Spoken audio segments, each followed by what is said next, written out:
আচ্ছা ভাই, বিয়ে শাদী তো করছেন, মিষ্টি তো খিলাইলেন না। আচ্ছা, কোন বাড়িতে বিয়ে করছেন? ভাবির নামটা কি? বিয়ে করছি হাওলাদার বাড়ি, তোমার ভাবির নাম হচ্ছে সাবান, বুঝছো? আচ্ছা, যাক, দোকান চাইলাম, ভালাই হইলো। এই, এদিকে আয়।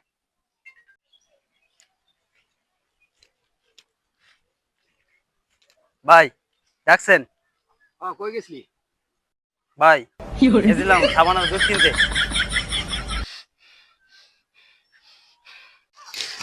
এই যে এই মারেন কা, এই মারেন কা, এই মারেন কা, এই মারেন কা। এই সাবানার দুধ কিনতে গেছত মানে? ঠিকই তো কইছি মিয়া। মিয়া, মারলেন কা আমারে? কি করবো তোরে? আমি কি ভুল কিছু কইছি? এই যে, এটা কি? সাবান? সাবান। এটা কি? দুধ? এই তো সাবানের দুধ কিনতে গেছি। ও সরি ভাই। হুদি হুদি মারলেন মিয়া, আমি বাড়ি যে আচ্ছা, কমু আচ্ছা, মিয়া, ঠিক দূর আছে, ঠিক মিয়া। আছে, ঠিক আছে।